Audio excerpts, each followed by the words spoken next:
My husband's mistress announced their engagement at our anniversary dinner. He thought he'd destroyed me, thought I'd crumble and fade away.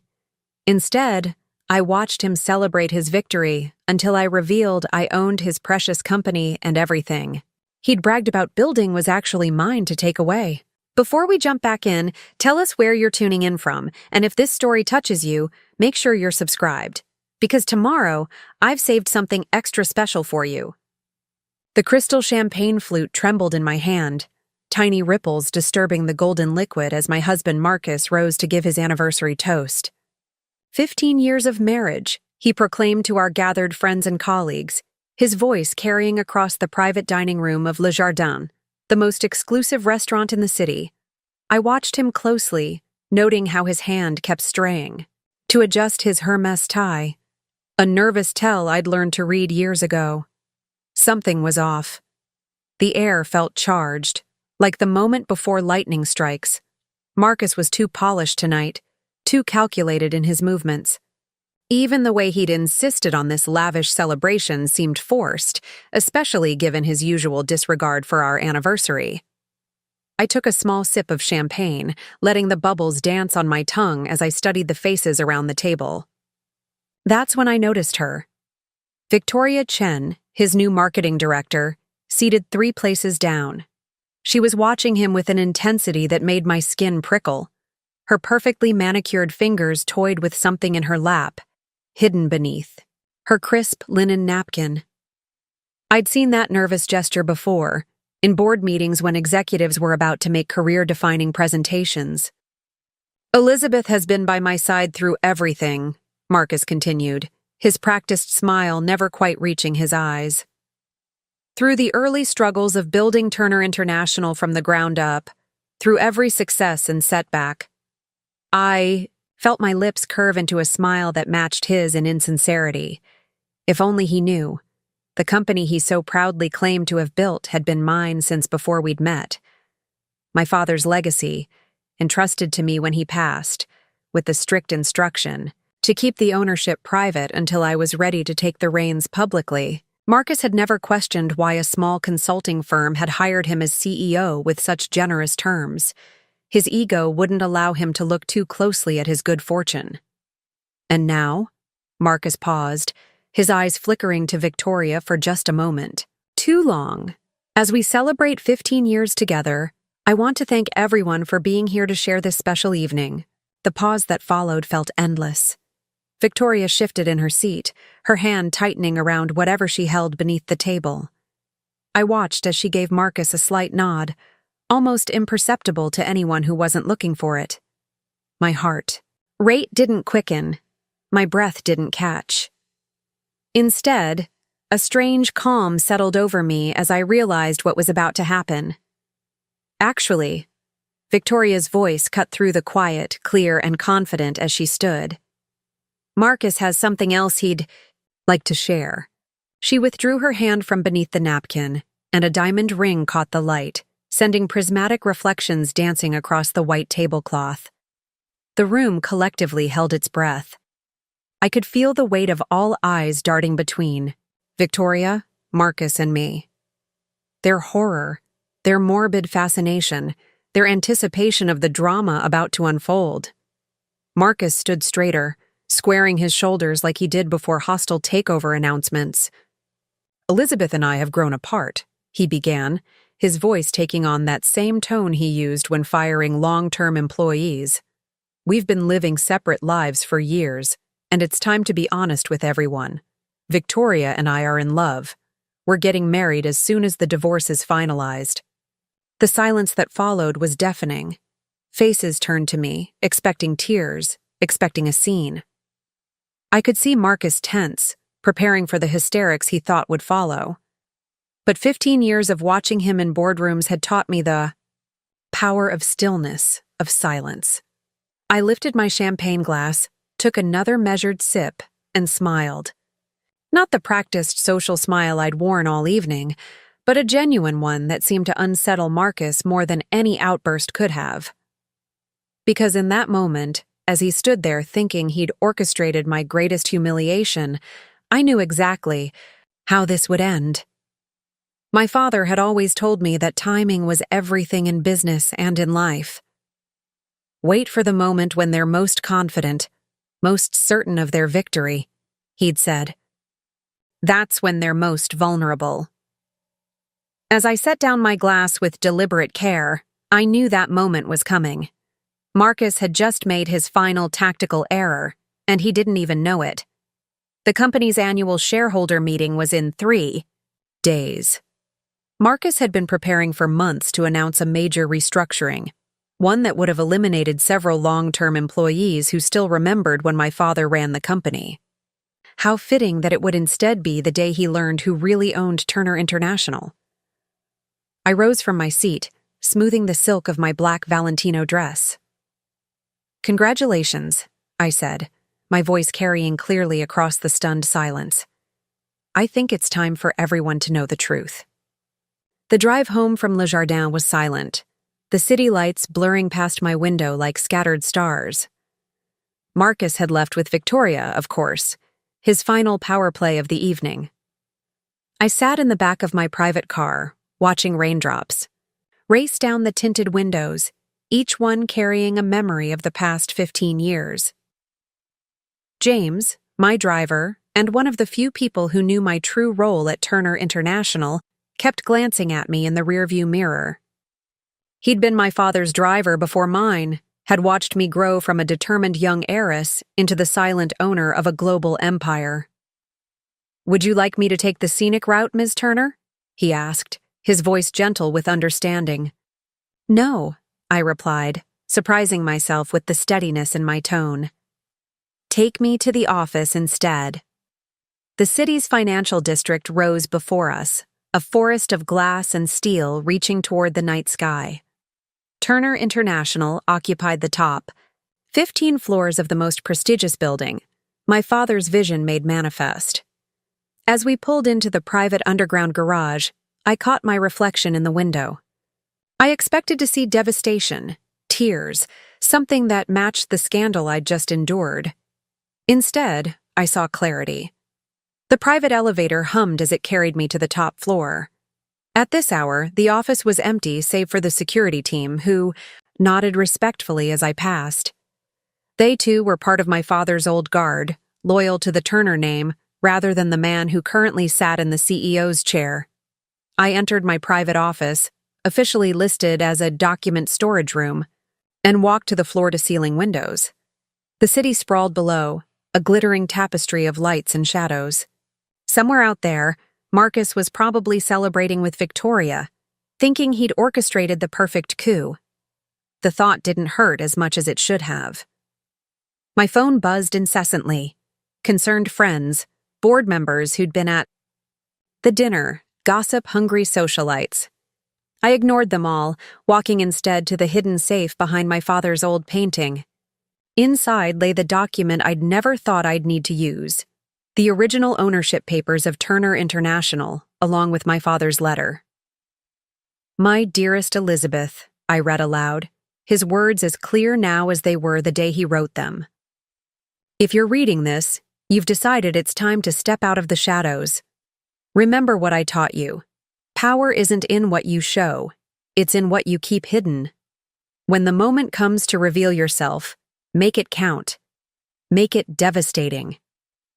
Make it a lesson they'll never forget." I settled into my leather chair, spreading the company documents across my desk. Marcus had always been so proud of his rise to CEO, boasting about how he'd been chosen to lead Turner International at such a young age. He'd never questioned why a board of directors would entrust $1 trillion company to someone barely out of his 30s. His ego had blinded him to the truth, that every step of his ascent had been carefully orchestrated.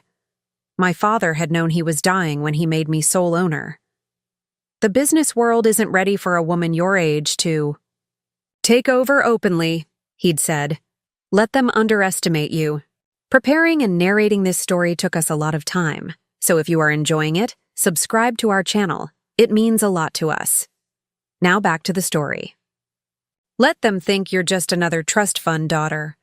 Watch, learn, and when you're ready, show them who you really are. I'd followed his advice, playing the role of the supportive wife perfectly. I'd attended charity galas on Marcus's arm, hosted dinner parties for his business associates, smiled and nodded as he took credit for strategies I'd suggested during pillow talk. I'd made myself invisible in plain sight, observing every decision, noting every mistake, learning every weakness in his carefully constructed facade. Opening my laptop, I began reviewing the documents for Monday's shareholder meeting. Marcus had spent months preparing for his big restructuring announcement, his plan to streamline operations by eliminating the old guard my father had put in place. He had no idea that I'd been quietly purchasing more shares through Shell companies, consolidating my already controlling interest. By Monday morning, I would own nearly 80% of Turner International's voting shares. A notification popped up on my screen, an email from Victoria to the board announcing her resignation as marketing director, effective immediately. How considerate of her to save me the trouble. I forwarded it to HR, adding a note to process her exit package without the customary executive bonuses. It was a small thing, but it felt good to flex those muscles again. I spent the next hour reviewing Marcus's recent decisions, seeing them now through the lens of his deception. How many of his business dinners had been with Victoria? How many company resources had he diverted to impress her? The audit would be thorough, and every misused dollar would be accounted for. Standing, I walked back to the windows.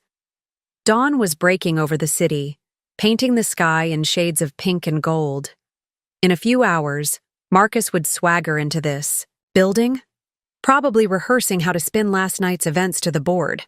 He had no idea that his keycard would be deactivated, his passwords changed, his access to the executive floor revoked. My phone buzzed again, a message from Marcus himself. "We should talk about how to handle this professionally." I smiled, remembering all the times I'd watched him handle corporate takeovers. He always offered to talk professionally right before he gutted a company. But he'd never faced an opponent who knew his playbook by heart, who had spent 15 years studying his every move. "Yes," I typed back. "Let's discuss it at Monday's shareholder meeting." The weekend stretched before me like a blank canvas, every hour an opportunity to prepare for Monday's revelation. I spent Saturday morning in my home office, the space Marcus had always dismissed as my hobby room where I supposedly planned charity events.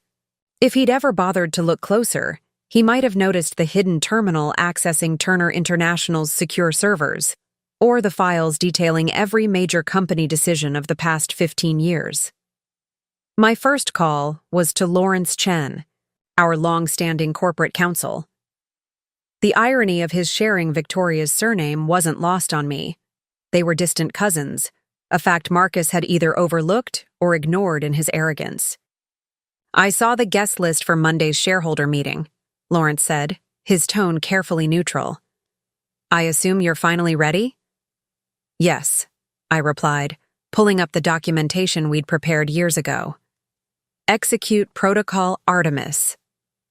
There was a pause on the line, followed by the sound of rapid typing. Protocol Artemis, named after the goddess of the hunt, was a contingency plan my father had created. It involved a complex series of legal maneuvers designed to lock down the company's assets and freeze any unauthorized transfers. Marcus had no idea it existed, just as he had no idea that Lawrence's true loyalty lay with the Turner family.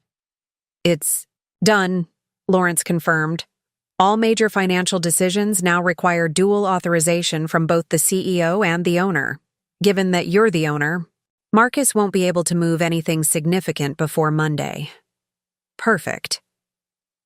I smiled, imagining Marcus's frustration when he discovered his executive override codes suddenly required secondary approval.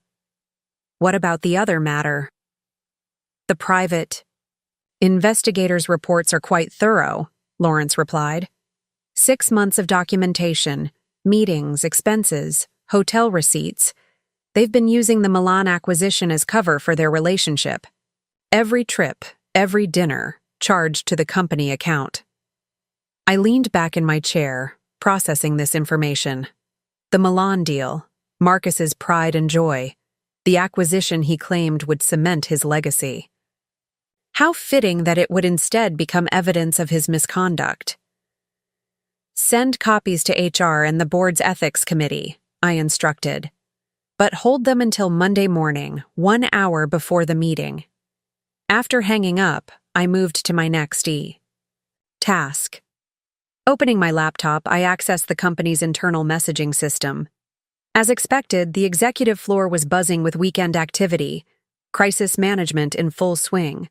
Victoria had already cleared out her office, but Marcus was there, probably trying to damage control. I watched his digital footprints as he accessed file after file, attempting to move money between accounts, make last-minute changes to Monday's presentation.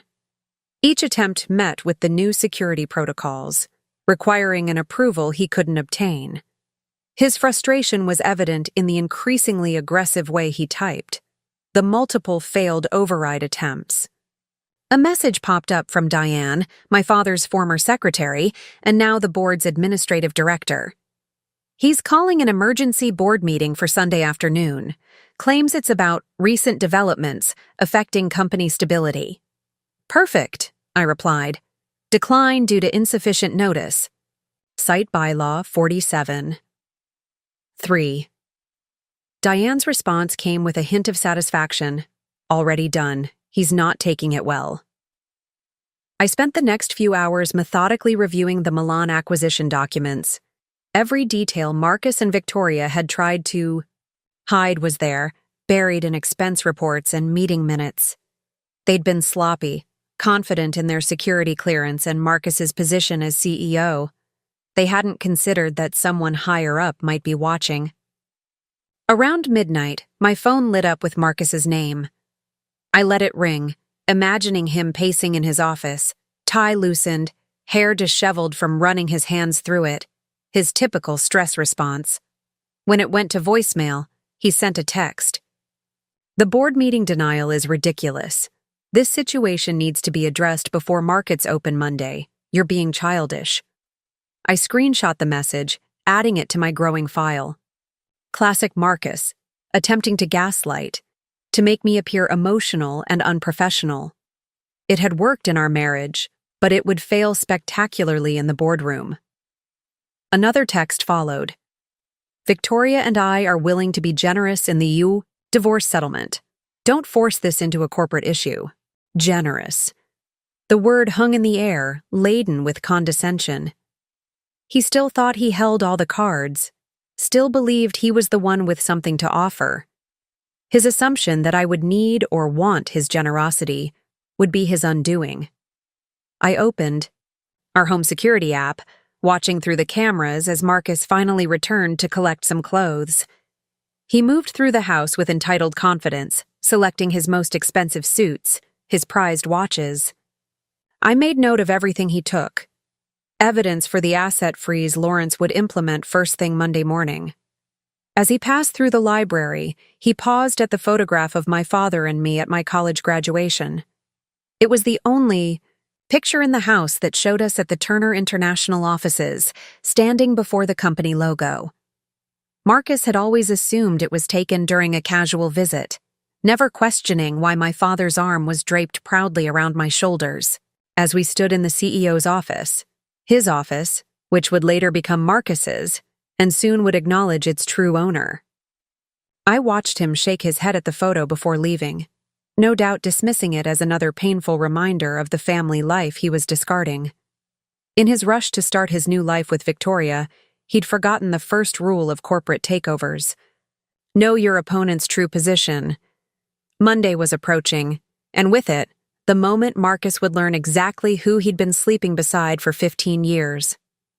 As I prepared for bed in my empty house, I felt none of the loneliness he probably expected me to suffer. Instead, I felt light, unburdened, ready for the battle ahead. Sunday unfolded with the precision of a well-orchestrated symphony. I arrived at the office before dawn, the same outfit I'd worn to the anniversary dinner now replaced with a tailored Chanel suit in deep navy, my father's favorite color for power moves. The security team nodded with newfound respect. Word had clearly spread through the old guard that the true Turner was finally emerging from the shadows. The executive floor was eerily quiet, but the digital landscape told a different story. My private terminal lit up with alerts. Marcus had spent the night attempting to access restricted servers, trying to move assets, making desperate calls to board members. Each attempt left a digital fingerprint, each call recorded in the system's logs. His panic was becoming palpable. Sarah Chen, Victoria's former assistant and my longtime informant, had sent her final report. The details were illuminating. Victoria had been planning this move for months, carefully orchestrating her announcement to coincide with the Milan deal's completion. She'd believed it would force my quick, quiet departure, leaving her perfectly positioned to step into both my roles, as wife and as the company's marketing voice. She's been practicing her new signature, Sarah noted in her report. Mrs. Victoria Turner Chen. She's already ordered personalized stationery. I allowed myself a small smile at that detail. Victoria's ambition had made her careless, had led her to celebrate her victory before ensuring her position. It was the same mistake Marcus often made in business, assuming success before the contracts were signed. A gentle knock at my office. Doctor announced Diane's arrival. She carried a stack of folders and a knowing smile. The board members have been calling all morning, she said, settling into the chair across from my desk. Jonathan Pierce is particularly interested in knowing why his longtime golf partner suddenly can't access the executive accounts. Jonathan Pierce, Marcus's strongest ally on the board, and, not coincidentally, the man who'd introduced him to Victoria at last year's charity gala. The pieces were falling into place. Let them wonder, I replied, accepting the folders. Have all the necessary documents been delivered to their offices? Diane's smile widened. Every board member received a comprehensive packet this morning. By special courier. Your father would be proud. You even used his preferred delivery service. The packets contained irrefutable evidence of Marcus and Victoria's misuse of company resources, along with detailed documentation of my ownership. By now, the board members would be discovering that their CEO's authority had always been contingent on my silent approval. My phone buzzed with a text from Lawrence. Marcus is in the lobby with his personal lawyer. They're demanding access to the executive floor. Maintain protocol, I replied. No access without proper authorization. I turned to the security feeds, watching as Marcus argued with the lobby security team. His usual polished appearance was notably disheveled, his tie slightly askew, his hair showing signs of a restless night. Beside him, a man in an ill-fitting suit gesticulated, wildly, waving what appeared to be hastily printed documents. His lawyers from Caldwell and Brooks, Diane noted, peering at the screen. Third-tier firm specializes in quick divorces. Clearly, he hasn't figured out what's really happening yet. The thought was oddly satisfying. Marcus had been so focused on orchestrating my personal humiliation that he'd failed to see the larger picture forming around him. He still believed this was about our marriage, about division of assets and prenuptial agreements. He had no idea he was about to face a very different kind of legal battle. I spent the next few hours reviewing the final details for Monday's meeting. The presentation Marcus had prepared, his grand vision for restructuring the company, was still loaded on the system. I scrolled through it with mild amusement, noting how he'd planned to dismiss key employees, all while positioning himself as the company's savior. Around midday, Victoria made her own attempt to enter the building. The security footage showed her trying to use her executive access card, then becoming increasingly agitated when it was declined. She'd dressed for a power move, red blazer, stiletto heels, perfect makeup, but her composure cracked as she was politely but firmly escorted out. She's called HR 3 times, Sarah reported via secure message, demanding to know why. Her credentials have been revoked. Should I have them return her calls? No need, I replied. Everything will be clarified in tomorrow's meeting. As the day progressed, more pieces of my strategy fell into place. The private investigators delivered their final report, including photographs of Marcus and Victoria at various company-funded rendezvous. The audit team completed their review of the Milan acquisition, highlighting every questionable expense and unauthorized decision. The legal team finished preparing the documents that would restore my father's name to its rightful place in the company hierarchy. By sunset, the stage was set. I stood at my office window, watching the city lights flicker to life. Somewhere out there, Marcus was probably meeting with his lawyer, planning his defense against what he thought would be a simple divorce proceeding. Victoria was likely planning her triumphant return to the office, unaware that her career in corporate marketing was about to become collateral damage in a much larger fall from grace. Tomorrow, the carefully constructed world they'd built on my silence would crumble. Tomorrow, the whispered name of Turner would echo through the corridors with its true weight. Tomorrow, they would learn the cost of underestimating the quiet wife who had watched and waited for 15 years. Monday morning arrived with the weight of destiny. I'd spent the night in my father's old apartment, a penthouse suite above the financial district that Marcus never knew existed. The space remained exactly as my father had left it, including his private study where he'd taught me everything about running Turner International. I dressed with deliberate care, choosing a black Alexander McQueen suit that my father had helped me select years ago for the day you decide to claim your throne, as he'd put it. The outfit was armor, every detail calculated. Diamond studs in my ears, my mother's, from the day she'd joined the board. The vintage Cartier watch my father wore when signing his first billion-dollar deal, and a single ruby ring bearing the Turner family crest. James arrived precisely at 7 a.m., his timing impeccable as always. The board members have already started arriving, he reported as we descended to the private garage. Security confirms Mr. Turner and Ms. Chen are attempting to coordinate their entrance strategies. I smiled at their predictability. And the media? Anonymous tips about major changes at Turner International reached every major financial news outlet last night. They're gathering outside the main entrance. Perfect.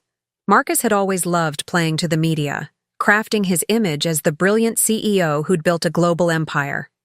Today, that same media attention would serve a different purpose. We took the private entrance, bypassing the growing crowd of reporters. Through the tinted windows, I caught glimpses of their expectant faces, cameras ready to capture what they thought would be a standard corporate power play. They had no idea they were about to witness the greatest reversal in Turner International's history. The executive floor was already humming with tension when I arrived. Board members clustered in small groups, their usual confident demeanor, replaced by uncertain whispers. They'd had all weekend to review the packets I'd sent, to realize the extent of their CEO's deception and their own oversight. Lawrence met me at my private office, his expression carefully composed. Marcus is in the main boardroom with his lawyer. He's demanding the meeting start early. Let him wait, I replied, settling behind my desk. Has Victoria arrived? She's in the lobby. Security is holding her there until you give the word. I checked the time, 8:45 a.m. The shareholder meeting was scheduled for 9:30. Have her escorted to the conference room on the floor below. Make sure she has a clear view of the boardroom screens. Lawrence's lips twitched. You want her to watch? I want her to learn, I corrected. Some lessons are best taught through observation. The next 30 minutes passed in a blur of final preparations. Diane coordinated with IT, ensuring all presentation systems were ready. Sarah positioned herself near Victoria, ready to report any reactions. The old guard, employees loyal to my father's memory, moved through their tasks with barely contained anticipation. At 9:15, I received confirmation that all shareholders were connected virtually, their faces appearing on the secondary screens around the boardroom. Marcus had been trying to engage them in conversation, unaware that most had already switched their allegiance after reviewing my evidence. "It's time," Lawrence announced softly. I stood, smoothing my jacket. The weight of my father's watch pressed against my wrist, its steady ticking a reminder of his favorite saying. In business, timing isn't everything.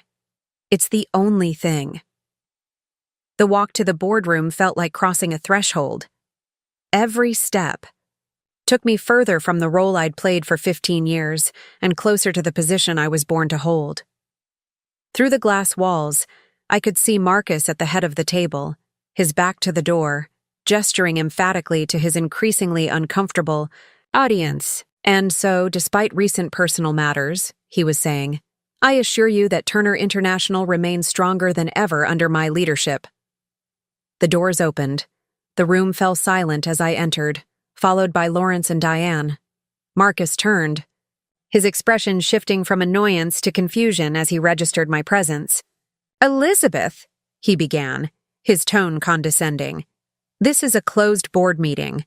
Your presence isn't Actually," I cut in, my voice carrying clearly through the room, "my presence is not only appropriate, but required." I moved to the opposite end of the table, facing him directly. After all, shouldn't the owner of Turner International attend its most important shareholder meeting? The color drained from Marcus's face.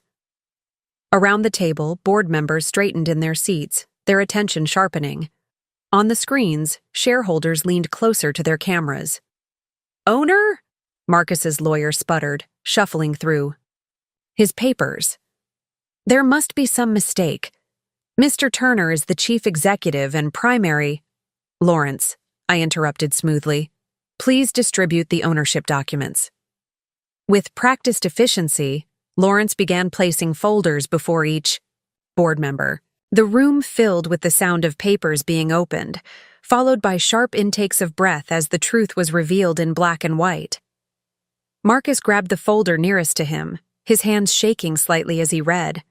I watched his expression change as realization dawned, the same look he'd worn when signing his employment contract 15 years ago, never questioning why a junior executive had been given such an opportunity.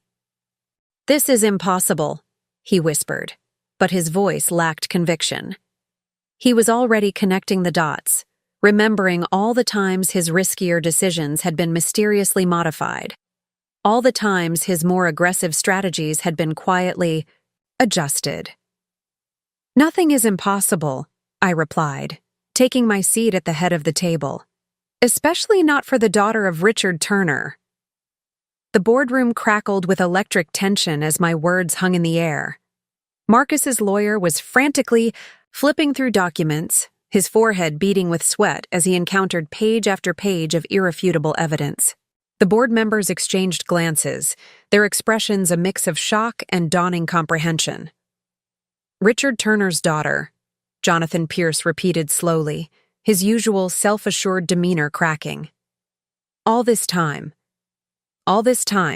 I confirmed, my voice steady, "I've been exactly where my father placed me, at the heart of Turner International, watching, learning, and protecting his legacy." I turned to Marcus, who remained frozen in his chair. "Though I must admit, you made the watching part remarkably easy. You never once questioned why your wife took such an interest in your work discussions." Marcus's throat worked as he swallowed. "The private meetings, the late-night strategy sessions, were exactly what they appeared to be," I finished for him. A wife supporting her husband's career. The fact that I was also evaluating every decision, guiding outcomes, and protecting the company from your riskier impulses. Well, that was just an added benefit. On the screens above us, shareholders were sending a flood of messages.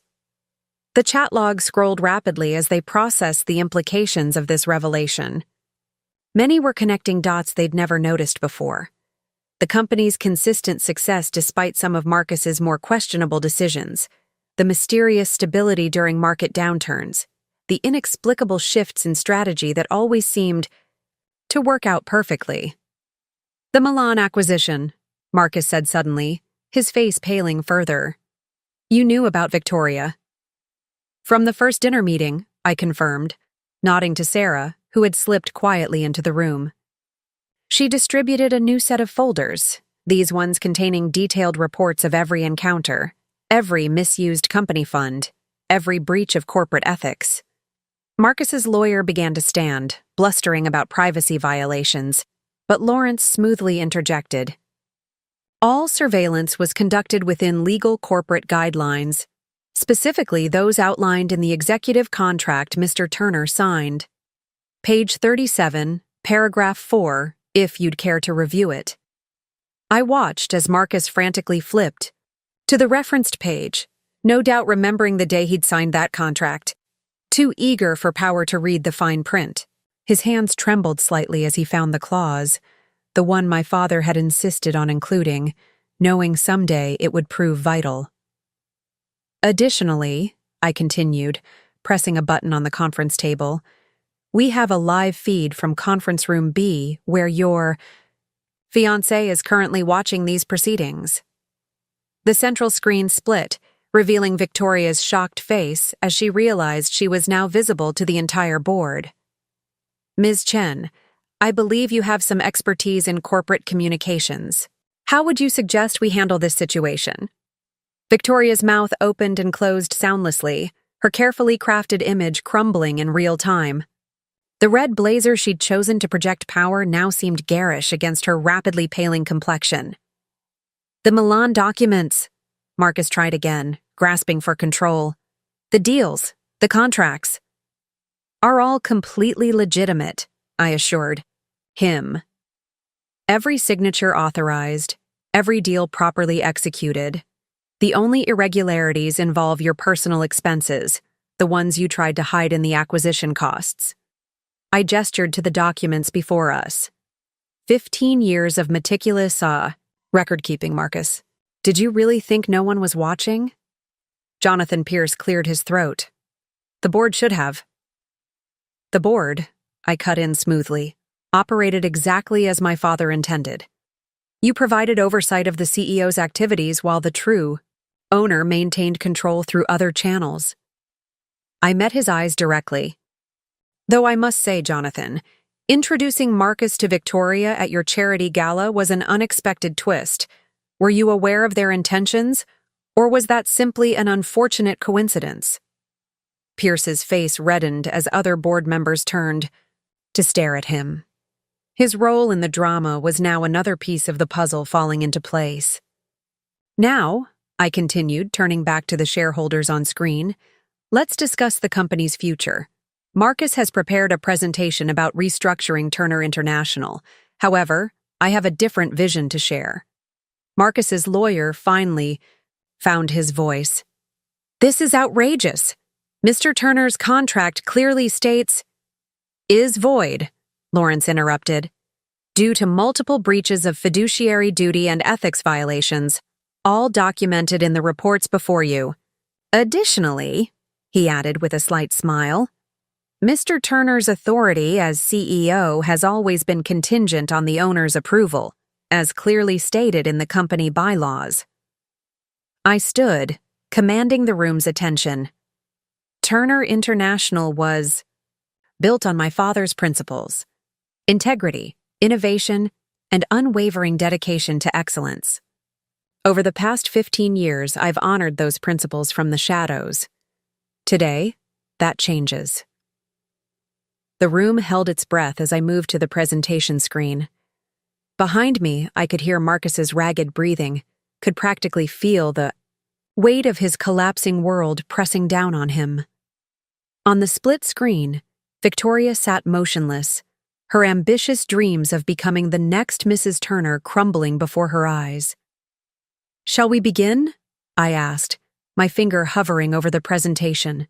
Remote. The question was rhetorical. Everyone in the room knew that the real presentation had already begun the moment I walked through the door. Everything that followed would simply be the execution of a plan 15 years in the making. The presentation, screen flickered to life, but instead of Marcus's planned restructuring proposals, a different set of slides appeared. The Turner International logo dominated the first image, but with a subtle difference. The founding date now correctly listed. My father's original establishment of the company, 15 years earlier than the date Marcus had always claimed. As you can see, I began, my voice carrying clearly through the stunned boardroom, there's been some confusion about our company's history. Let's correct that, shall we? The next slide showed a complex organizational chart, one that had never been made public. At the very top sat Turner Holdings, the parent company I'd inherited from my father. Below it, a web of subsidiaries and shell corporations revealed the true structure of our corporate empire, one that made Marcus's position as CEO of Turner International seem almost quaint in comparison. For those wondering about the financial implications, I continued, noting the shareholders' intense focus on their screens. Turner Holdings controls not just Turner International, but 7 other major corporations across 3 continents. The Milan acquisition, which some of you have expressed concern about, is actually a small piece of a much larger strategy. Marcus's lawyer frantically whispered in his ear, but Marcus seemed beyond hearing. His face had taken on an ashen quality. As he stared at the screen, no doubt calculating just how much power he'd never actually had.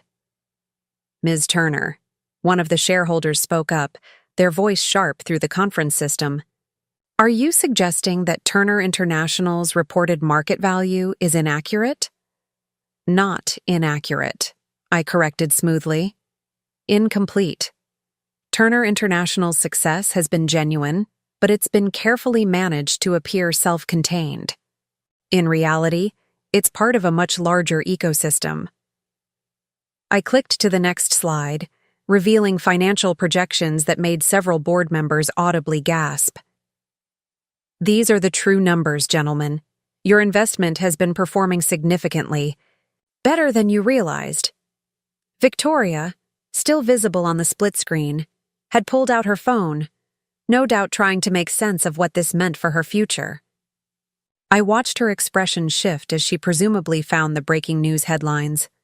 The story had already leaked to the financial press, exactly as planned. Now, I continued, moving to stand directly behind Marcus's chair, let's address the immediate concerns. First, the Milan acquisition will proceed, but under revised terms. Our legal team has already prepared updated contracts that eliminate certain unnecessary expenses. I placed a hand on the back of Marcus's chair, feeling him tense at the touch. Second, the proposed restructuring will not be happening, at least not in the way originally planned. The board approved, Marcus started, finding his voice at last. The board, I cut in smoothly, approved a plan presented by a CEO who they believed held executive authority. That authority, as we've established, was contingent on my approval, which is hereby withdrawn. Lawrence stepped forward, distributing another set of documents. These are the actual restructuring plans, which have been in development for the past year. You'll notice they focus on strengthening our core operations rather than eliminating key personnel. Jonathan Pierce studied the papers intently, his frown deepening.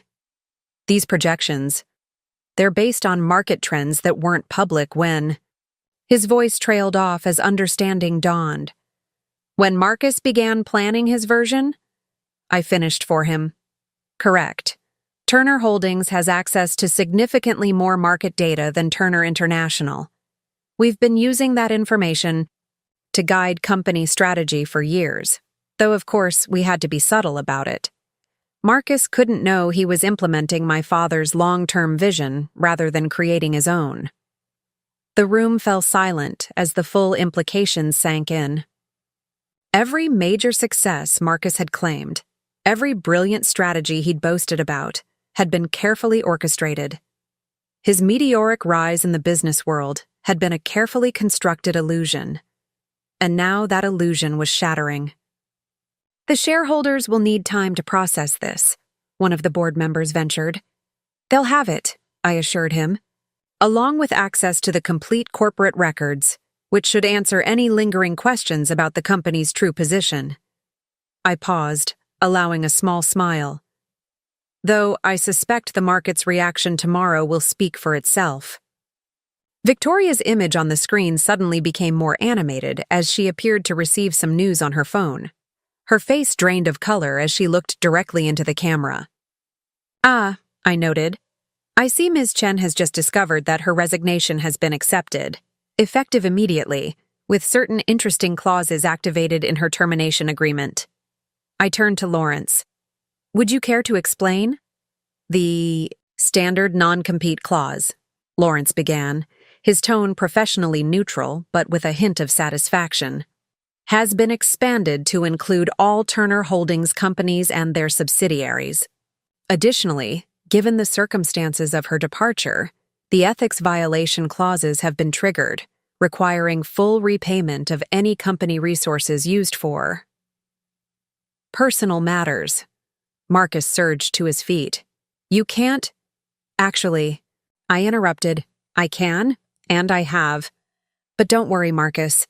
Your own termination agreement is even more comprehensive. After all," I added, watching his face contort as the reality of his situation finally hit home, "you had a much higher position to fall from." The shareholders on screen were now engaged, in rapid discussion, their chat log flowing with questions and comments. The board members exchanged loaded glances, already beginning to realign themselves with the true power in the room. And through it all, I maintained my position at the head of the table, exactly where my father had always intended me to be. Outside the boardroom windows, the morning sun had climbed higher, casting long shadows across the cityscape. News helicopters circled the building, their distant chopping sound a reminder of the media frenzy building below. My phone buzzed continuously with notifications as the story spread through financial circles like wildfire. "Those quarterly review meetings you found so tedious? The ones you usually sent Victoria to handle?" I smiled as understanding dawned on his face. She was actually reporting directly to my team, though she didn't realize it. Every presentation, every proposal was being evaluated at a much higher level. Victoria's image on the screen showed her processing this information, no doubt remembering all the meetings she'd thought she was controlling, all the decisions she'd believed were hers to influence. Her carefully constructed plan to rise through the company ranks had been built on completely false assumptions. "The Asian markets will be opening soon," Lawrence noted, checking his watch. "Shall we proceed with the next phase?" I nodded, and he distributed another set of documents to the board members. These ones contained the full strategy for the next 24 hours, hour-by-hour plans for managing the market reaction, handling press inquiries, and restructuring the company's public image. "You'll notice," I said to the stunned board, "members, that your roles in this transition have been carefully considered. Those of you who have demonstrated genuine commitment to the company's success will find your positions secured and potentially enhanced." My gaze swept the room. Others may want to consider their options carefully. Several board members shifted uncomfortably in their seats. They were all suddenly reviewing their past decisions, wondering which category they fell into, realizing that every vote, every meeting, every casual conversation had been noted and evaluated. "Ms. Turner," one of the shareholders spoke up, their voice cautious through the conference system, "what are your immediate plans for company leadership?" "An excellent question," I replied, moving to stand by the window. The media helicopters had multiplied, their cameras no doubt capturing this very moment. Turner International will be undergoing a significant transformation, returning to its roots as a family-owned enterprise while maintaining its position as a global market leader. Marcus's hands clenched on the arms of his chair. everything. He'd thought he'd built, every achievement he'd claimed, was being revealed as part of a much larger design, one in which he'd been merely a temporary player, a placeholder keeping the seat warm for its rightful occupant. For those concerned about stability, I continued, rest assured that this transition has been planned for years. Every detail, every contingency, has been accounted for. I turned back to the room, noting how the morning light cast my shadow, long across the boardroom floor. After all, I am my father's daughter, and if there's one thing Richard Turner taught me, it's the importance of playing the long game. The next hour unfolded like a perfectly choreographed dance. As news of the revelation spread through the building, employees gathered in clusters, their whispered conversations a backdrop to the corporate drama playing out in the boardroom. Those who had been loyal to my father's memory walked with newfound confidence, while others who had aligned themselves with Marcus suddenly found reasons to update their resumes. Sarah appeared at the doorway, tablet in hand. The first wave of international reactions is coming in. The Tokyo Stock Exchange has halted trading in all Turner-affiliated companies. European markets are scrambling to adjust their valuations. The Financial Times is running a special evening edition. I accepted the tablet, scanning the incoming data with practiced ease. Each market reaction, each analyst's prediction, followed the patterns we'd anticipated. The financial world was realizing that Turner International was merely the visible tip of a much larger corporate iceberg. "Your father's old partners are calling," Diane added, her eyes gleaming. "Especially Charles Winston from Winston Global." Marcus's head snapped up at that name. Charles Winston had been his primary competitor for years, the one CEO he'd never managed to outmaneuver. Now, the reason for those failures was becoming clear. "Charles has always known the truth," I explained, enjoying the way Marcus's face contorted at this revelation. "He and my father were planning the merger of our Asian operations when Dad fell ill. We've been quietly proceeding with those plans ever since." "The Singapore deal," Marcus whispered, realization dawning. "Last year's failed acquisition attempt." "Wasn't a failure at all," I confirmed. "It was a carefully orchestrated step in a much larger plan. While you were focusing on the visible competition, the real work was happening behind the scenes." I turned to the board members. "The Singapore facilities are already being integrated into our Asian network. The paperwork will be finalized this afternoon." Victoria, still watching from the conference room below, visibly flinched. She'd been the one to declare the Singapore deal dead, proudly presenting her analysis of why it had failed. Her reputation as a strategic advisor had been built on such assessments, all of which, she was now learning, had been precisely what we wanted her to believe. "Your entire marketing strategy," I continued, addressing her directly through the screen, "has been based on incomplete data. Those market trends you've been tracking, they represent barely 30% of our actual global operations." The color drained from Victoria's face as she frantically began typing on her phone, no doubt trying to access the reports she'd based her career on. But her access had already been revoked, her carefully curated digital empire reduced to empty folders and denied permissions. Lawrence stepped forward with another set of documents. "These are the preliminary terms for the Winston Global merger. As you'll see, the groundwork has been laid over the past decade through a series of seemingly unrelated joint ventures and minor acquisitions." The board members pored over the papers, their expressions a mix of awe and dismay as they realized the true scope of what had been happening under their supposed oversight. Every failed deal they'd criticized, every missed opportunity they'd lamented, had actually been part of a master strategy they'd never glimpsed. "The Asian markets open in 4 hours," I noted, checking my father's watch. "By then, the full extent of Turner Holdings' global presence will be public knowledge. I suggest those of you with significant market positions contact your financial advisors promptly." Jonathan Pierce cleared his throat. "The regulatory implications. have been fully addressed, I cut in smoothly. The SEC has already received comprehensive documentation of all holdings and transactions. Unlike some people, I glanced pointedly at Marcus, we believe in absolute transparency with regulatory authorities.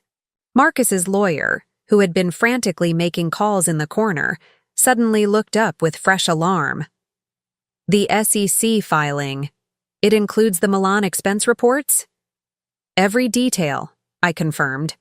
Every hotel booking, every private dinner, every questionable allocation of company resources.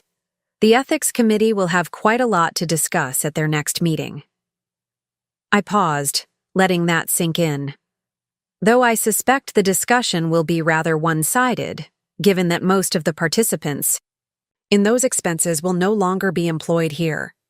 Victoria's screen suddenly went black. She had finally realized the full implications of her position and fled the conference room. Security would ensure she left the building without accessing any sensitive areas. Her personal belongings would be packed and shipped to her after a thorough review for any company property. The press conference is scheduled for 2 o'clock, Diane announced, entering with a fresh stack of reports. All major financial networks have confirmed their attendance. The Wall Street Journal is requesting an exclusive interview for their weekend edition. I nodded, already anticipating how the narrative would unfold. The story of a corporate heir who had watched silently as her husband built his career on her family's legacy, only to reveal her true identity at the perfect moment. It was the kind of drama the financial press lived for. One last thing, I added, turning back to the stunned room. Those of you wondering about your own positions in the company's future, consider this meeting your first evaluation. Your reactions, your choices in the coming hours, will determine whether you have a place in Turner Holdings' next chapter. The board members straightened in their seats, suddenly very conscious of their every expression, every word. They were realizing that while they'd been watching Marcus, evaluating his performance as CEO, someone else had been watching them, measuring their true worth to the company's future. The executive floor had transformed into a command center of calculated chaos. Phones rang incessantly, emails flooded in from every time zone, and the constant hum of urgent conversations filled the air. Through it all, I maintained my position at the head of the boardroom table, watching as the carefully laid pieces of my plan clicked into place. Goldman Sachs is on line 3, Diane announced, appearing with yet another stack of urgent messages. Their analysts are recalculating their entire market projections based on the Turner Holdings revelation. Morgan Stanley and J.P. Morgan have requested emergency meetings. I smiled, remembering all the times these same institutions had dismissed my input during social events, treating me as merely the CEO's decorative wife. Now they were scrambling to understand how they'd missed the presence of one of the largest privately held conglomerates in the global market. Marcus sat slumped in his chair, his earlier bravado completely evaporated. His lawyer had abandoned any pretense of control, now frantically reading through employment contracts and non-compete clauses. Every few minutes, another notification would ping on their phones, another business contact distancing themselves, another opportunity evaporating. The Milan team is requesting clarification on their reporting structure, Lawrence noted, reviewing updates on his tablet. Apparently, several executives there have suddenly remembered meetings with a consulting team that visited last quarter. Ah, yes, I replied, enjoying Marcus's confused expression. That would be when I personally reviewed their operations, though they knew me only as Mrs. Turner, making a social visit with her husband's overseas partners. I turned to the board members. It's amazing how much people reveal when they think you're just a corporate wife taking an interest in your husband's work. Jonathan Pierce shifted uncomfortably. Those private dinners at your house, the strategy discussions, were quite illuminating, I confirmed, especially when you all felt comfortable speaking freely in front of the quiet hostess who kept your wine glasses filled. I met his gaze directly. Tell me, Jonathan, how is your daughter enjoying her position at Victoria's former marketing firm? The one that mysteriously won several major contracts after you introduced Marcus to Ms. Chen? Pierce's face drained of color as he realized the extent of my knowledge. Every casual conversation, every seemingly innocent business dinner had been an opportunity for intelligence gathering. While they had underestimated me, I had been building a comprehensive map of their connections, their motivations, their vulnerabilities. The PR team has prepared initial statements for all major markets, Sarah reported, entering with a fresh set of documents. Asia-Pacific releases are ready for review. European statements will follow within the hour. I nodded, accepting the files. Each press release had been crafted months in advance, waiting for this moment. The narratives were carefully calibrated for different cultural contexts.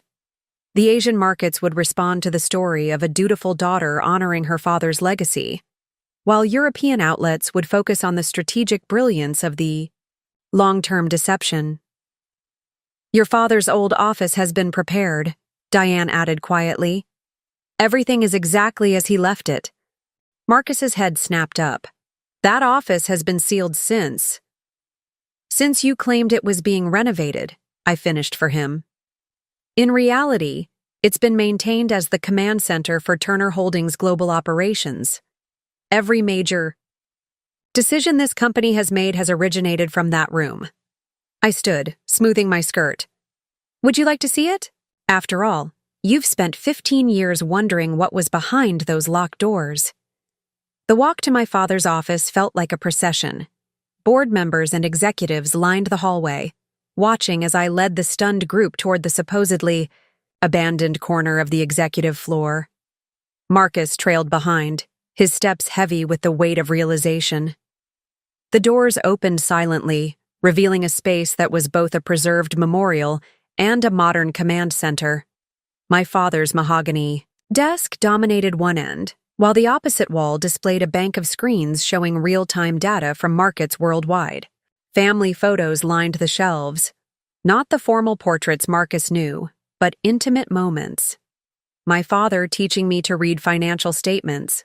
My first board meeting attendance at age 12, the day he officially named me his successor. Everything makes sense now, one of the board members whispered, taking in the sophisticated setup. The mysterious strategy shifts, the perfectly timed market moves. All coordinated from here, I confirmed, moving to stand behind my father's desk, my desk now.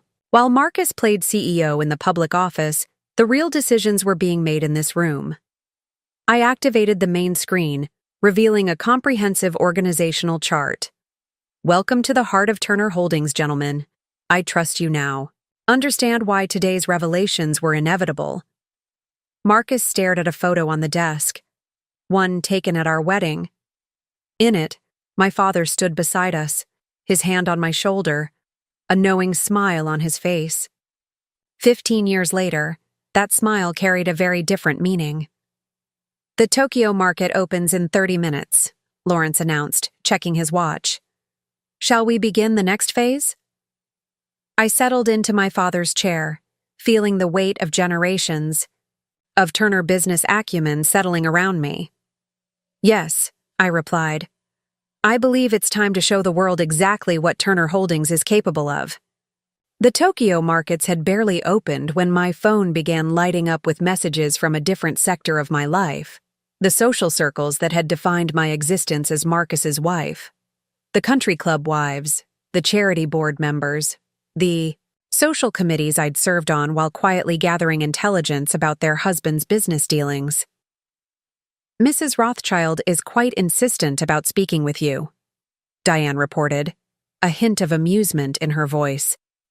She mentioned something about reconsidering the chairmanship of the hospital board. I allowed myself a small smile, remembering how Barbara Rothschild had subtly shouldered me aside during last month's committee elections, claiming the hospital board needed someone with real business experience. The irony was delicious. Tell her I'll consider it during next quarter's review of our medical investment portfolio, I replied, watching understanding dawn on the board members' faces. The hospital's major funding, they were realizing, came from one of Turner Holdings' subsidiary foundations. Marcus's phone buzzed continuously, country club members suddenly canceling their golf games, business associates developing scheduling, conflicts, social acquaintances sending awkward messages of support that carefully avoided taking sides. His social capital was evaporating as quickly as his professional authority. "The Edison Group's CEO is on hold," Sarah announced. "Apparently, they're very eager to discuss that joint venture Marcus rejected last month. Put them through to conference room C," I instructed. "Have them speak with our actual development team."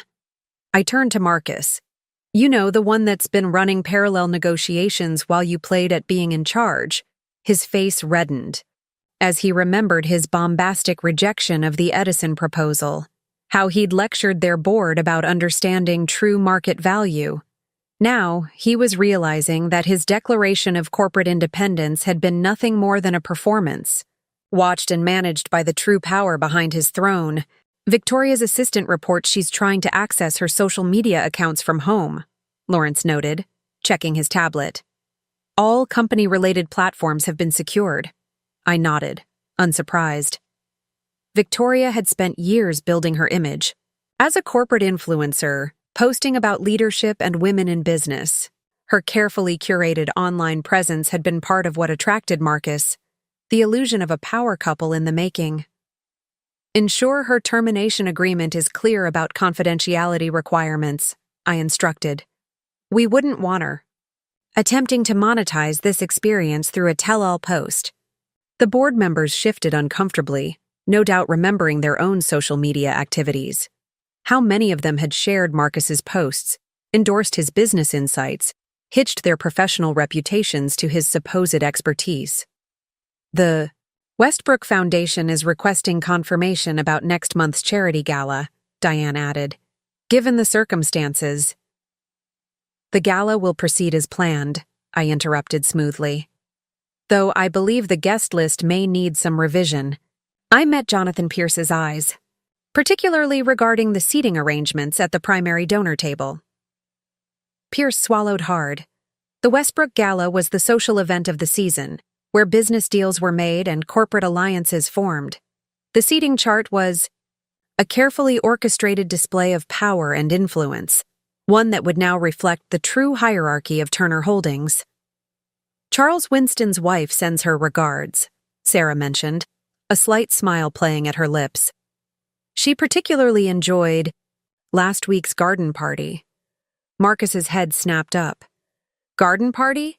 You said you were at a spa retreat." "I was having tea with Margaret Winston and several other corporate wives," I corrected, "discussing the upcoming merger while our husbands thought we were sharing beauty tips." I paused, letting that sink in.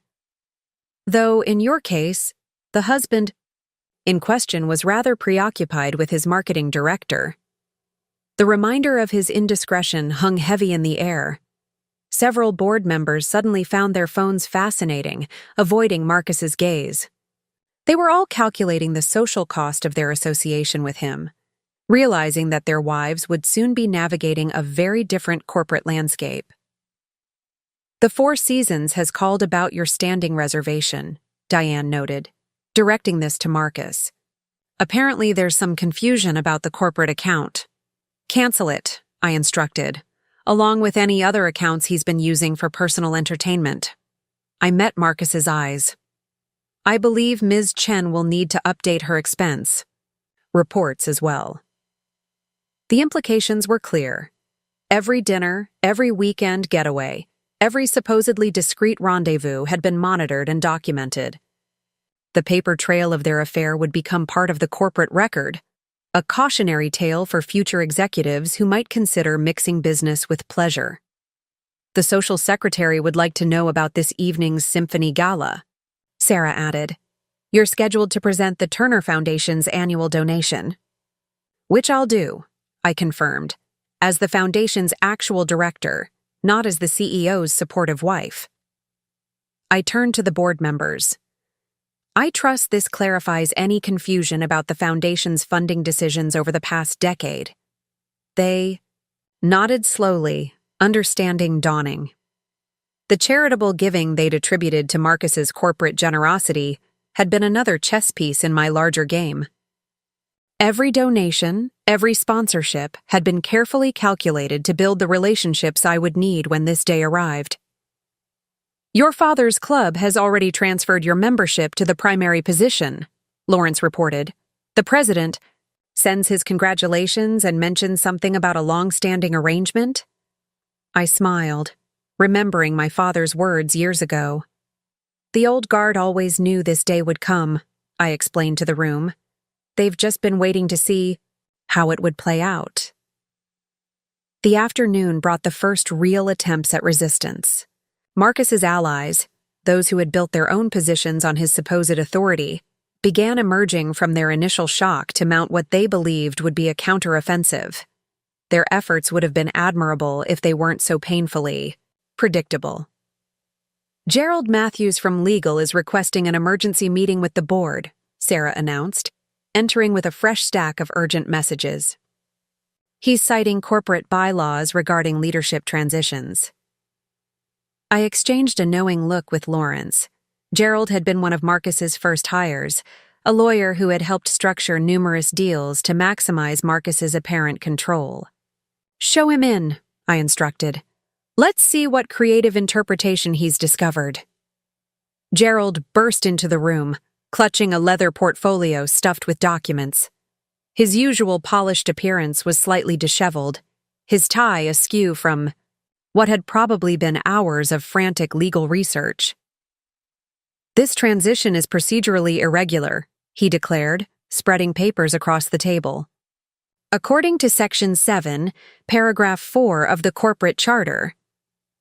"The 1995 Charter or the actual 1980 founding documents," I interrupted smoothly, "because I believe you're working from an incomplete set of bylaws, Gerald." I nodded to Lawrence, who produced a significantly older and thicker document. "The original Turner Holdings Charter," Lawrence explained, "which supersedes any subsequent Turner International documentation. As you'll note, the succession protocols are quite clear." Gerald's face paled as he scanned the yellowing pages. Every argument he'd prepared, every legal loophole he'd thought to exploit, was systematically dismantled by the founding documents he'd never known existed. "But the board approvals," he tried again, "were obtained 15 years ago. I finished for him. When my father restructured the company specifically to accommodate this eventual transition." I slid another document across the table. "Your own employment contract, in fact, includes a clause acknowledging the authority of Turner Holdings' leadership structure. Page 23, I believe." Marcus watched this exchange with growing desperation. Gerald had been his ace in the hole, the legal mind he'd relied on to find ways around corporate obstacles. Now he was watching his last hope of resistance crumble under the weight of decades of careful planning. "The Tokyo market has closed," Diane reported, entering with a tablet displaying financial data. "Turner Holdings' revelation has triggered a complete revaluation of all Asian assets. The numbers are significant." I studied the figures with satisfaction.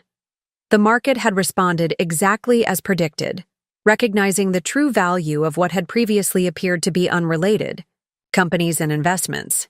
"Sir Richard Bennett is on the line from London," Sarah added. "He says it's about the European merger discussions." Marcus's head snapped up. "What European merger?" "The one you've been unknowingly preparing for over the past 3 years. I explained. "All those subsidiary acquisitions you pushed through thinking they were your idea, they were positioning us for this exact moment." The board members exchanged glances, suddenly reviewing every major decision they'd approved under Marcus's leadership. How many other strategic moves had been subtly guided by unseen hands? "Victoria's lawyer has sent a letter," Lawrence noted, scanning his tablet. "She's claiming wrongful termination and threatening to go public with insider information about company operations." I smiled, remembering all the confidentiality agreements Victoria had signed. each one carefully worded to protect Turner Holdings' interests. Send her the complete documentation of her contract violations. Include the surveillance photos from the Milan trip. Remind her that any public statements will trigger the non-disclosure penalties. Marcus shifted uncomfortably, no doubt remembering other trips, other meetings that might have been documented. You can't just erase people's careers, he protested weakly. No, I agreed. People do that themselves when they choose to violate their fiduciary duties. I turned to the board members. Speaking of which, I believe several of you have some interesting stock transactions to explain to the SEC. The room fell silent as the implications sank in. Every trade, every suspicious timing of purchases or sales around major company announcements had been noted and documented. The oversight they thought they'd escaped had been constant and comprehensive. Charles Winston is hosting a dinner tonight to discuss the Asian market response, Diane mentioned. He specifically requested your attendance as Turner Holdings, CEO. The emphasis on my new title wasn't lost on anyone. Marcus had spent years competing with Charles, never understanding why he couldn't gain the upper hand. Now the truth was clear. He had never been playing at the same level. Gerald, I addressed the still stunned lawyer. I believe you have some documentation to review. Lawrence will provide you with the complete set of corporate records. I expect your full report on any potentially problematic transactions by tomorrow morning. Gerald nodded numbly, recognizing the implicit message. His choice was clear: adapt to the new reality or join Marcus in professional exile. Around the table, other executives were making similar calculations, their loyalties shifting as rapidly as the market valuations. One last thing, I added, standing to assert my position. For those wondering about their future with Turner Holdings, remember this moment. Your reactions today, your choices in handling this transition, will determine whether you have a place in what comes next. The late afternoon sun cast long shadows through my father's office windows as I prepared for my first public appearance as Turner Holdings' CEO. The transformation from Marcus's quiet wife to corporate leader wasn't just internal. It required a careful orchestration of every detail. The press conference setup is complete, Diane announced, entering with a garment bag. Your father's personal stylist sent this over. She says it's exactly what he would have chosen for such an occasion. Inside was a perfectly tailored Alexander McQueen suit in deep charcoal, with subtle pinstripes that echoed the Turner International logo. The cut was impeccable, designed to command attention rather than blend into the background as my previous wardrobe had been chosen to do. Margaret Winston called, Sarah added, checking her tablet. She's arranged for the other wives to be watching the broadcast from the country club. Apparently, they've reserved the main dining room. I smiled, imagining the scene. All those women who had patronized me over the years, who had dismissed my quiet observations during their gossip sessions, about to witness exactly who they'd been underestimating. Victoria has been trying to contact several financial journalists, Lawrence reported. However, they seem more interested in speaking with the actual Turner Holdings CEO. The irony wasn't lost on anyone. Victoria had spent years building her network of media contacts, positioning herself as an insider with access to corporate power. Now those same journalists were ignoring her calls in favor of the real story. Marcus sat in a corner of the office, watching as my team prepared for the press conference.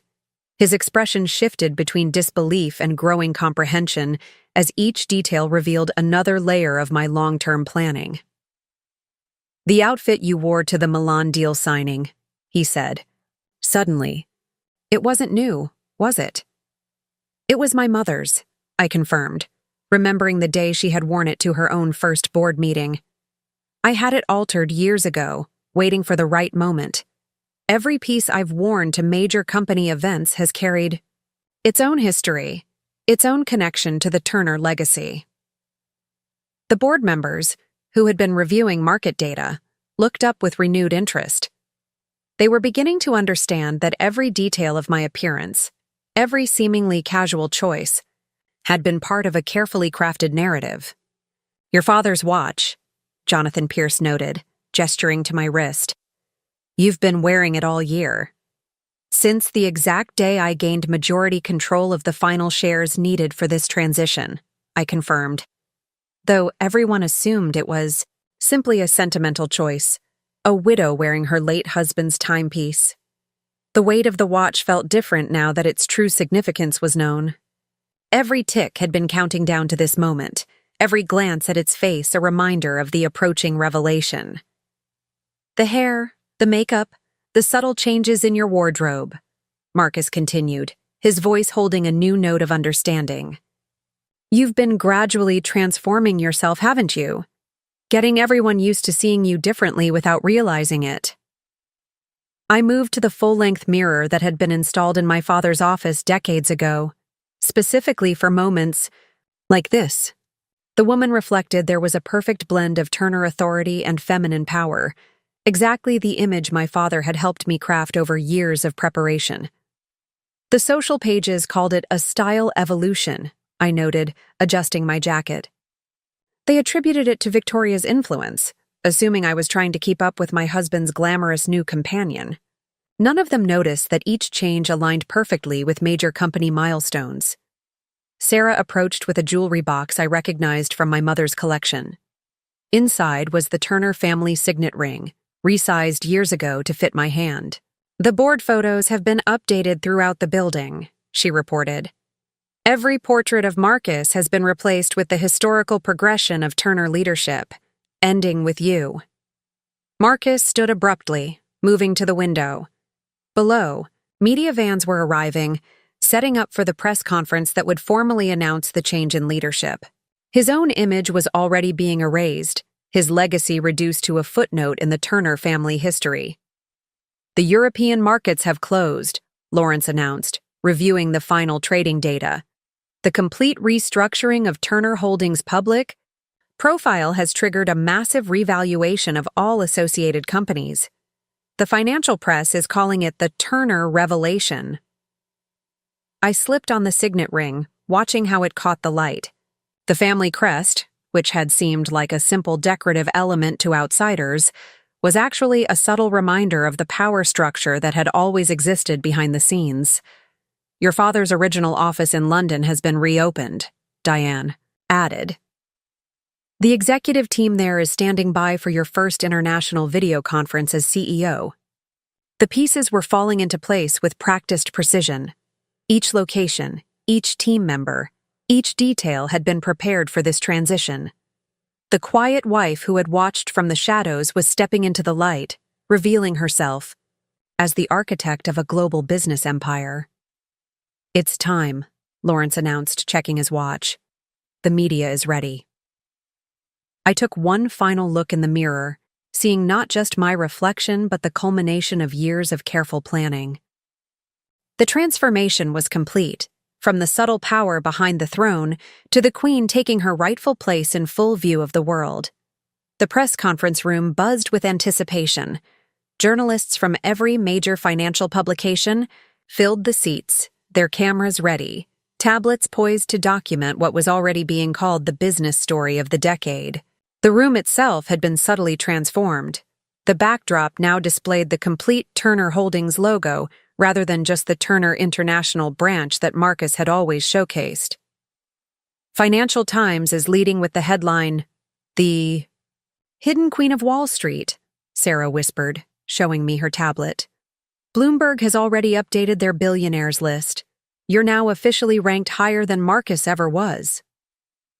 Marcus, seated in the front row between two security officers, flinched visibly at this news. His own net worth had been largely illusory, built on stock options that were now worthless and positions that had never been truly his to claim. The divorce papers have been prepared, Lawrence murmured, placing a slim folder on the podium. Along with documentation of all company assets that were mistakenly attributed to Marcus's personal wealth. I smiled, remembering all the times Marcus had boasted about his financial acumen, how he'd built his fortune through shrewd business decisions. Now everyone would know that his supposed personal investments had been carefully managed Turner Holdings operations all along. Victoria has arrived, Diane reported via earpiece. She's in the media overflow room, apparently trying to convince reporters to hear her side of the story. No one seems interested. The irony was perfect. Victoria, who had planned to leverage her relationship with Marcus into greater social and professional prominence, was discovering that her carefully cultivated influence had evaporated the moment the true power structure was revealed. Charles Winston is on his way, Sarah added. He's bringing the final merger documents, the ones Marcus thought were still in preliminary negotiations. I nodded, adjusting my father's watch. The merger that Marcus had spent months trying to prevent would now be announced as part of Turner Holdings' global expansion, a deal that had been in place since before he'd even known Victoria existed. Ladies and gentlemen, the PR director began, please welcome Elizabeth Turner, CEO of Turner Holdings and majority owner of the Turner International Group. The room erupted in camera flashes as I approached the podium. Every step was measured, every movement choreographed to project the authority I'd always possessed, but never publicly displayed. The watching journalists leaned forward, sensing that the prepared statement would be just the beginning of a much bigger story. 15 years ago, I began, my voice carrying clearly through the room. My father entrusted me with not just a company, but a legacy. He taught me that true power lies not in its display, but in understanding when to reveal it. Marcus shifted uncomfortably in his seat. He was finally understanding all those long conversations about business strategy that I'd encouraged during our marriage, realizing that every suggestion I'd made had been carefully calculated to guide the company according to my larger plan. Turner Holdings has always operated as my father envisioned, I continued, with patience, precision, and a clear vision for the future. Today, we're not announcing a change in leadership. We're simply making public what has always been true. The screens behind me filled with data, charts showing Turner Holdings' true market position, diagrams of its global network of companies, evidence of its long-term influence in international markets. The journalists' fingers flew across their keyboards, trying to capture the scope of what was being revealed. For those wondering about recent events, I added, my gaze sweeping over Victoria in the overflow room. Let me be clear. Every decision, every merger, every strategic move has been part of a carefully orchestrated plan. Some people's roles in that plan were more temporary than they realized. The implications weren't lost on anyone. Board members straightened in their seats, executives adjusted their ties nervously, and somewhere in the overflow room, Victoria's dreams of corporate ascendancy crumbled to dust. As for the future, I continued, nodding to Lawrence, who began distributing comprehensive information packets. Turner Holdings is embarking on a new era of transparent leadership. The strength we've built in the shadows will now serve us in the light. The packets contained details of upcoming mergers, strategic partnerships, and global initiatives, plans that had been years in the making, waiting for this moment of revelation. Marcus stared at the documents, recognition dawning in his eyes as he saw how many of his independent decisions had been subtly guided toward this outcome. Questions, I invited, watching as dozens of hands shot up. The first journalist stood, notebook ready. Ms. Turner, when did you decide to reveal your true position? The decision was made 15 years ago, I replied, enjoying Marcus's sharp intake of breath. Everything since then has been preparation for this moment, including my marriage to the man who thought he was building his own empire. The room erupted in furious note-taking and whispered conversations. Through it all, I maintained the calm demeanor of someone who had always known exactly how this story would end, because in truth, I had. Every step, every decision, every carefully orchestrated moment had led to this, the day when the quiet wife in the background stepped forward to claim her throne. The press conference's aftermath brought a different kind of chaos. While the media dissected every detail of the Turner Holdings revelation, Marcus's world continued to crumble in increasingly visible ways. I watched his deterioration from my father's office, each update confirming that the man who had once seemed so powerful was nothing without the foundation I had provided. His private accounts have been frozen, Lawrence reported, reviewing the latest financial reports. The audit team found significant commingling of personal and corporate funds. Every major purchase he's made in the past decade is now under review. Through the glass walls, I could see Marcus pacing in the conference room where security had escorted him.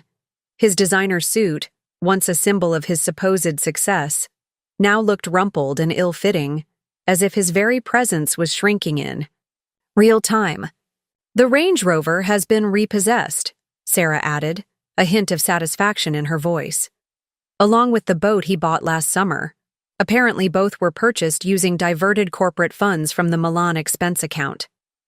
I remembered how proud he'd been of that boat, hosting lavish parties where he'd boasted about his business acumen. Now his guests would learn that even his toys had been bought with money that was never truly his. "Victoria's trying a different approach," Diane noted, checking her messages. "She's reached out to several literary agents, pitching a tell-all book about corporate power couples." "Forward those messages to legal," I instructed. "Remind her that her non-disclosure agreement covers all forms of media, including books. And make sure she understands that any advance she receives will be subject to immediate clawback under the ethics violation clauses." The reminder wouldn't be necessary. No publisher would touch a story that could trigger litigation from Turner Holdings. Victoria's dreams of profiting from her affair were as hollow as her ambitions of becoming the next Mrs. Turner. "Sir Richard Bennett called again," Lawrence mentioned. "The London office is eager to begin the European restructuring now that Marcus's opposition has been neutralized." Through the glass, I watched Marcus react to another call going straight to voicemail. His business contacts were disappearing as quickly as his assets, each one distancing themselves from the man who had been exposed as a mere figurehead. "His membership at the Metropolitan Club has been revoked," Sarah reported. "Apparently, it was tied to his position as CEO. The same goes for his seats on various charitable boards." Marcus had always derived such satisfaction from those positions, treating them as proof of his social ascendancy. Now he was learning that every privilege he'd enjoyed had been granted not because of who he was, but because of who he had married. "The real estate agent called about the Hamptons house," Diane added. "She's confused about the ownership structure." "There is no confusion," I replied. "The property has always been held by Turner Holdings, like everything else Marcus thought was his." I paused, remembering all the weekends he'd spent there with Victoria, thinking they were being discreet. "Have it listed immediately. I think a complete renovation would be appropriate." Marcus's phone buzzed again, probably another creditor. Discovering that his personal guarantees were worthless without the corporate backing they'd always assumed he controlled. His hands shook as he rejected the call, his carefully manicured image of success cracking under the weight of reality. "The security team found something interesting in his private office," Lawrence mentioned, producing a folder. "Draft papers for a post-nuptial agreement. Apparently, he was planning to pressure you into signing away any claim to his company assets before announcing his relationship with Victoria." I accepted the folder, scanning the documents with mild amusement. The agreement had been prepared by the same third-rate law firm, now scrambling to salvage something from the wreckage of Marcus's career. Every clause was predicated on his ownership of assets that had never truly been his. "His mother's called 3 times, Sarah noted. "She's seen the news coverage and wants to know if her foundation funding is secure." Another piece of Marcus's facade crumbled. The charitable foundation bearing his mother's name had been established by Turner Holdings long before he became CEO. She was just now learning that her son's supposed generosity had been yet another illusion. Through the glass, I watched as Marcus loosened his tie, his movements becoming more erratic. The man who had once commanded rooms with his confident presence was visibly unraveling.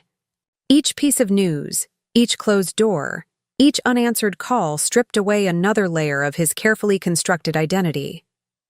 "The Jensen Group is asking about their joint venture proposal," Lawrence mentioned. "The one Marcus rejected last month, as beneath Turner International's standards." "Set up a meeting," I instructed. "But make it clear they'll be dealing with Turner Holdings directly now. No intermediaries, no figureheads." Marcus's head snapped up at the mention of Jensen, no doubt remembering how he'd lectured their board about understanding true corporate value. Now they would learn that his dismissal of their proposal had been as meaningless as his claims of authority. "One last thing," Diane added, entering with a final update. "The executive residence in Manhattan, the one Marcus used for his private meetings." "Have it cleaned out," I interrupted. "Everything boxed and cataloged. Personal items can be delivered to whatever address he provides once the divorce is finalized." I paused, watching Marcus sink into a chair, his shoulders slumping in defeat. Though I suspect his new accommodations will be significantly more modest. As evening settled over the city, casting long shadows across the executive floor, the time came for the conversations I'd been anticipating for 15 years. The media circus had temporarily subsided, the immediate business concerns had been addressed, and now only the personal reckonings remained. "Marcus is asking to speak with you privately," Lawrence announced, his tone carrying a note of caution. "Security has cleared him, but—" "Let him in," I replied, settling behind my father's desk, my desk now. "It's time we had an honest conversation." Marcus entered slowly, the confident stride of the morning replaced by uncertain steps. His eyes darted around the office, taking in details he'd never noticed before. The hidden monitors displaying global market data, the secure communication systems, the photographs documenting my lifelong preparation for this role. "All this time," he began, his voice hoarse. "Every decision I thought I made was carefully orchestrated," I finished for him. "Those late-night strategy sessions where you'd bounce ideas off your supportive wife? I was actually guiding you toward decisions that had already been made at a much higher level." He sank into the chair across from me, the same chair where he'd sat 15 years ago signing his CEO contract with such enthusiasm. "The Milan deal was never about the acquisition itself," I confirmed. "It was about positioning Turner Holdings for the European merger, the one you thought you were cleverly preventing." I opened a drawer, withdrawing a file. "Your trips with Victoria were just a convenient way to monitor the Milan operations without raising suspicion." His face contorted as the implications sank in. "You knew about Victoria from the beginning." "I knew about Victoria before you did," I corrected, enjoying his startled expression. "When she applied for the marketing director position, her background check revealed some interesting connections to our competitors. I had her hired specifically because I knew she would be susceptible to certain opportunities." "You set us up?" "I created an environment where your worst instincts could flourish," I clarified. "The late meetings, the business trips, the opportunities for private dinners, all carefully arranged to see what choices you would make." The weight of this revelation seemed to physically press him back in his chair. "The anniversary dinner. You knew what we were planning." "Of course." I smiled, remembering his practiced speech, Victoria's rehearsed timing. "I chose the restaurant, after all. Made sure the right people were there to witness your moment of supposed triumph." Sarah entered with a tablet, displaying live feeds from various news channels. Each one showed clips from the press conference, analyzing the implications of Turner Holdings' revelation. Marcus watched himself on the screens, seeing for the first time how small he appeared in the larger story. "Your father," he said suddenly, "at our wedding, that look he gave you during the ceremony." "He was proud," I confirmed. "Not because I was marrying you, but because I was taking the next step in our long-term plan. The quiet wife, the supportive spouse. It was the perfect cover for monitoring company operations from the inside. Victoria's face appeared on one of the news feeds, an archived clip from a corporate event. Marcus flinched visibly. Did she know? Was she part of your plan too? Victoria played exactly the role she chose for herself, I replied. An ambitious woman looking to climb the corporate ladder through any means necessary. The fact that her ambitions served my purposes was just convenient. Lawrence appeared at the door with another update. The SEC has formally requested all documentation regarding the Milan transactions. Have it delivered to them immediately, I instructed. Complete transparency from this point forward. I turned back to Marcus. Your creative accounting methods will make an excellent case study in corporate ethics violations. Marcus's hands clenched on the armrests. Everything I built. You built nothing, I interrupted, my voice sharp for the first time. Every success, every achievement, every moment of triumph was orchestrated by the woman you dismissed as merely decorative. The same woman you mocked to your friends, belittled in meetings, and ultimately planned to discard. The screens showed market analysis of Turner Holdings' true value, numbers that made Marcus's claimed achievements seem almost quaint in comparison. His eyes fixed on the figures, understanding finally dawning about the true scope of what he'd lost. The divorce papers are ready, I noted, sliding a folder across the desk. You'll find the terms quite straightforward. Since everything of value belongs to Turner Holdings, there's really very little to negotiate. And if I fight this? A last flicker of his old arrogance surfaced. Then every detail becomes public record, I replied calmly. Every expense report, every hotel booking, every diverted corporate fund. Your choice, Marcus. Though I should mention that the FBI is particularly interested in some of your more creative financial arrangements. The threat hung in the air between us. Marcus reached for the folder with trembling hands, his world having shrunk from commanding a corporate empire to hoping for a quiet exit. One last thing, I added as he stood to leave. The next time you decide to humiliate someone at an anniversary dinner, make sure you actually know who they are. Night had fallen over the city, the office towers glittering like stars against the dark sky. I stood at my father's window, my window now, watching the last of the media vans pull away from the building. The day's dramatic revelations were already being broadcast around the world, but my work was far from complete. The Asian markets are responding even more strongly than predicted, Lawrence reported, entering with fresh financial data.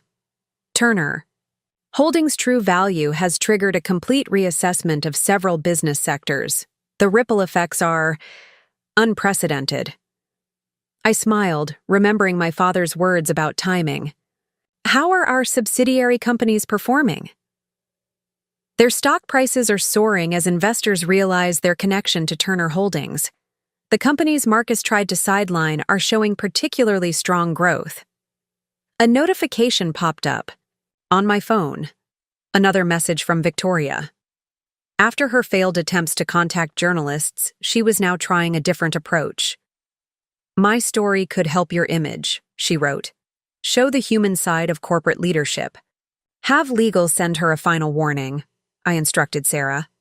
Any further attempts at communication will trigger immediate legal action. Her story ended the moment she thought she could use my husband to take my place. The evening news played silently on the office screens, showing clips from the day's events. Each channel told a slightly different version of the story. The hidden corporate heir, the strategic genius who had orchestrated a decade-long plan, the woman who had turned her husband's betrayal into a masterclass in corporate control, the key. Board members are requesting individual meetings, Diane announced. They're eager to demonstrate their flexibility regarding the new leadership structure. Schedule them for next week, I replied. Let them sweat a bit. Their futures with Turner Holdings will depend on more than just their sudden enthusiasm for female leadership. Through the glass walls, I could see the executive floor being transformed. Teams of workers were updating signage, replacing Marcus's carefully chosen corporate artwork with pieces from my father's private collection. The changes were more than cosmetic. They were a statement about the company's true heritage and future direction. Charles Winston called again, Lawrence mentioned. He's particularly impressed with how the revelation was handled. He suggested that the merger timeline could be accelerated. I nodded, moving to my father's old safe, my safe now. Inside, alongside the company's founding documents, lay a letter he had written years ago, meant for this exact moment. I broke the seal, unfolding the paper carefully. My dearest Elizabeth, it began. If you're reading this, then you've finally claimed your rightful place. The path I set you on was never going to be easy, but I knew you had the strength to wait, to watch, to learn. Your mother would be proud of the leader you've become. A knock at the door interrupted my reading. It was Jonathan Pierce, looking considerably less confident than he had that morning. Elizabeth, he started, then corrected himself. Ms. Turner, I wanted to explain about the Victoria situation. Your daughter's position at the marketing firm? I interrupted smoothly. The one that mysteriously won several contracts after you introduced Marcus to his future mistress. Don't worry, Jonathan. That's all been documented in the ethics committee's upcoming review. His face paled as he realized the extent of my knowledge. Every deal, every introduction, every seemingly casual business connection had been noted and analyzed. The Turner Foundation Board is being restructured, I continued, enjoying his discomfort. Your position will be reconsidered in light of recent events. After he left, Sarah brought in the latest social media analytics. The story was trending globally, with business schools already requesting case studies on the Turner holdings. Revelation. Marcus's lawyer made an interesting request, Lawrence noted, checking his tablet. He's trying to negotiate keeping some of the public recognition for deals made during his CEO tenure. Remind him that every major decision, every strategic move, is documented as originating from Turner Holdings, I replied. Marcus can keep the memories of his apparent success. The reality belongs to us. A message from the London office appeared. On my screen, urgent updates about the European operations. In the chaos of the day's revelations, our international teams had been quietly implementing long-planned changes, taking advantage of the market's distraction to position Turner Holdings for its next phase of growth. Your father's private journals have been moved to the secure archive, Diane reported, along with all documentation of the original succession plan. I walked to the office bar, not the one Marcus had installed for his client meetings, but my father's original hidden, behind a panel. Inside, a bottle of his favorite scotch waited, preserved for this moment. Have the executive team assemble in the main conference room, I instructed, pouring a single measure into a crystal glass. It's time to outline our next steps. The scotch burned pleasantly as I sipped it, standing where my father had stood countless times before. Outside my window, the city stretched endlessly, its lights representing countless opportunities, connections, and future conquests. One last thing, Sarah added softly. The personal items from your house, the ones you marked for preservation? Have them moved to the penthouse, I replied. The rest can be donated. That life, that persona, is no longer needed. The woman who had played the role of Marcus's wife had served her purpose. Now it was time for Elizabeth Turner, CEO of Turner Holdings, to show the world what real power looked like. The following. Morning dawned clear and crisp, a perfect backdrop for the next phase of my emergence. I'd spent the night in my father's penthouse, surrounded by the carefully preserved elements of my true life, rather than the carefully curated facade I'd maintained in the house I'd shared with Marcus. The moving team has finished at the house, Sarah reported as she entered with my morning briefing. Everything has been cataloged and separated according to your instructions. Marcus's personal items have been placed in storage pending his retrieval. I sipped my coffee, not the bland premium roast Marcus had insisted on, but my father's preferred Brazilian blend, which I'd secretly enjoyed every morning in my private office. And the rest? The art collection has been returned to the B. Turner Holdings vault, she confirmed. The pieces Marcus thought were expensive reproductions? They're being prepared for return to various museums. Apparently, the curators are quite excited to display them publicly again. Another illusion shattered. The paintings Marcus had proudly shown off to visitors, bragging about his investment in fine art, had actually been on rotating loan from my father's connections in the art world. Like everything else in his life, even his cultural sophistication had been carefully staged. Victoria made one final attempt to access the house, Lawrence added, reviewing the security reports. She seemed quite surprised to find the codes changed and her name removed from the approved visitor list. I moved to the penthouse windows, watching the morning sun glint off neighboring towers. Each reflection represented another piece of Marcus's world being systematically dismantled. The country club membership has been officially transferred, Diane noted, along with all the associated social appointments and committee positions. Several board members' wives have already called to express their renewed interest in working with you on various charitable initiatives. The same women who had smiled politely through Marcus's flirtations with Victoria, who had whispered behind their hands about the quiet wife being replaced, were now scrambling to realign themselves with the true source of power. The house. Staff has been reassigned, Sarah continued. Those who were loyal have been offered positions within Turner Holdings' executive support team. The others. She paused diplomatically. The ones who helped Marcus and Victoria arrange their meetings, I finished for her. Make sure their severance packages include appropriate non-disclosure agreements. A notification appeared on my phone, Marcus attempting to access his executive email one last time. The system automatically rejected his credentials, sending him a formal reminder that all company communications were now restricted. His personal assistant called, Diane mentioned. She's quite concerned about her reference for future employment.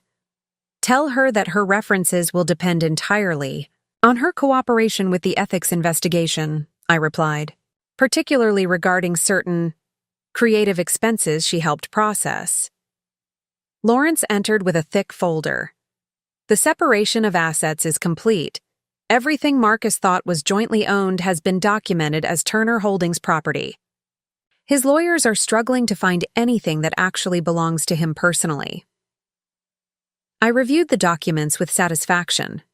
Every property, every investment, every significant purchase had been made through carefully structured corporate entities.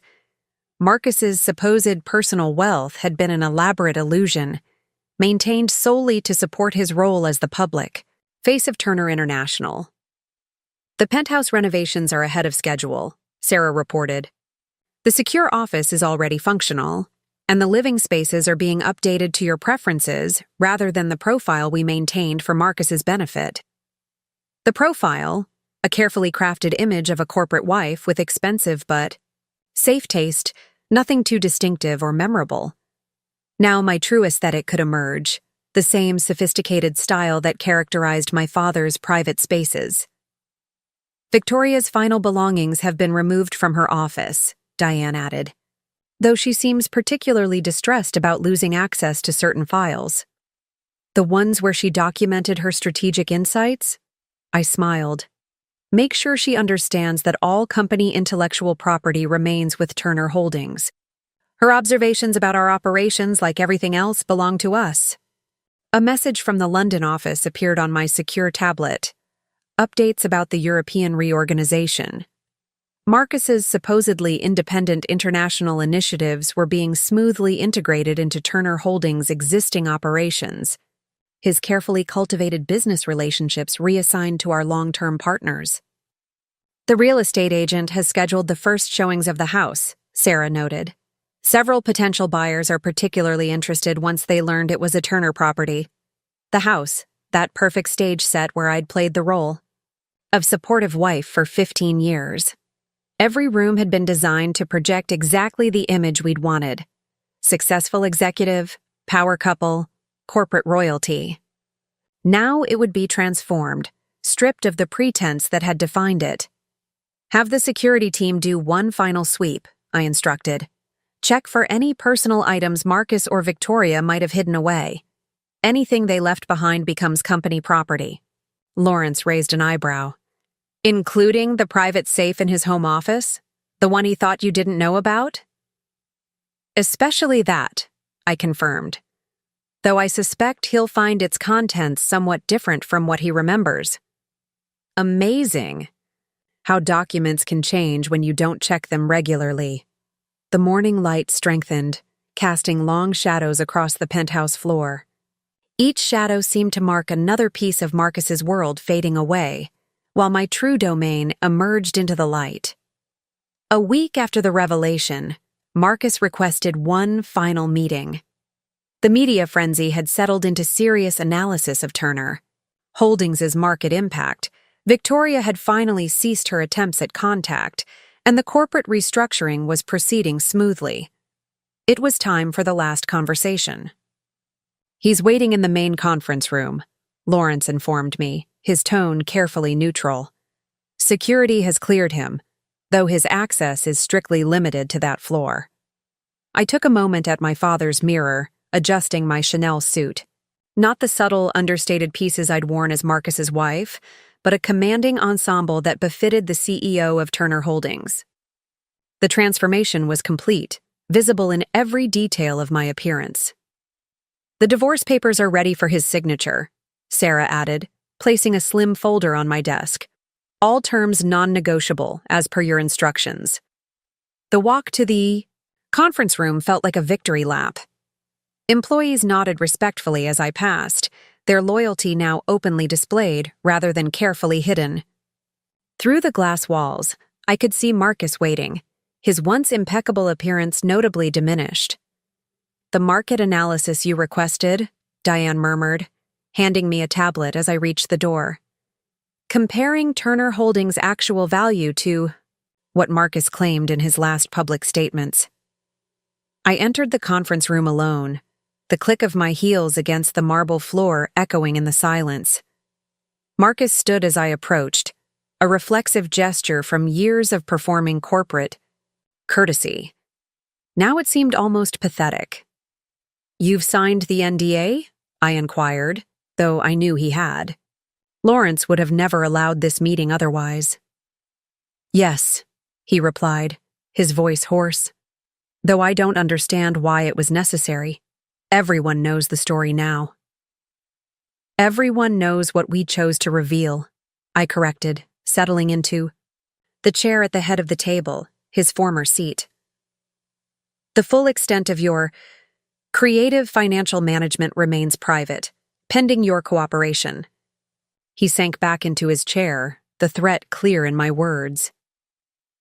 The ethics investigation had uncovered far more than just his affair with Victoria. Years of minor indiscretions, small financial manipulations, and questionable decisions had been meticulously documented. "The house," he began, "has been sold," I interrupted smoothly, "along with the vacation properties you thought were personally owned.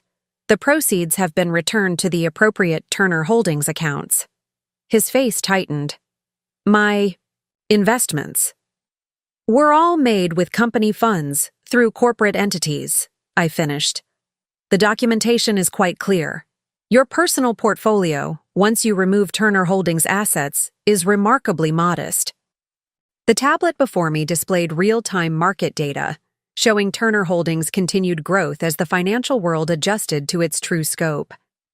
Marcus's gaze fixed on the numbers, seeing in stark detail how small his supposed empire had been in comparison. "Victoria," he started again, "is no longer your concern," I cut in. "Her future career prospects will depend entirely on her discretion regarding certain matters. I trust she's intelligent enough to understand that." A notification appeared on my phone, another major financial publication requesting an interview. The story of Turner Holdings' revelation had evolved from scandal to case study, with business schools already developing courses around the strategic brilliance of the long-term deception. "Your mother called this morning," I mentioned casually. She was quite concerned about the family foundation's funding.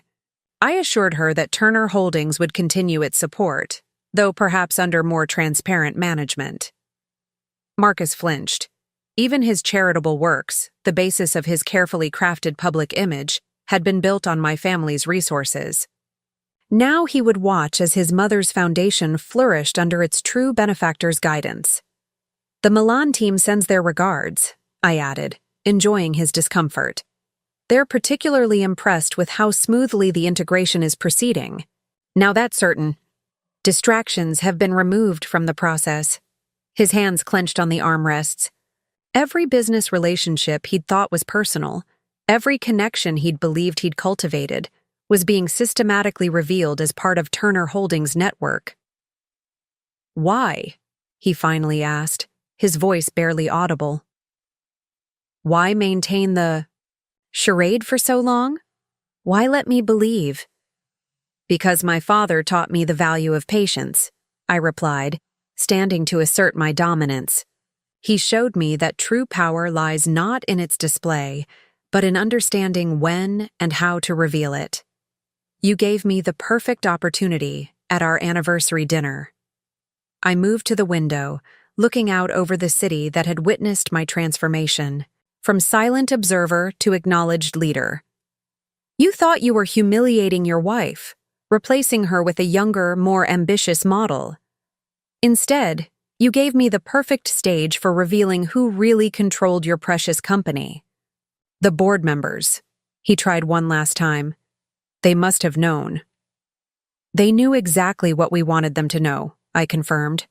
"Those who were loyal to my father's memory kept his secrets. The others." I smiled. "Well, they're learning the cost of backing the wrong Turner." I placed the divorce papers before him, along with a pen. Not his preferred Mont Blanc, but my father's vintage Cartier. "Your signature here will end our personal relationship. Your future employment prospects, what remains of your reputation, depend entirely on your discretion about the operational details you witnessed during your temporary position with the company." Marcus stared at the documents, the final evidence of his complete defeat.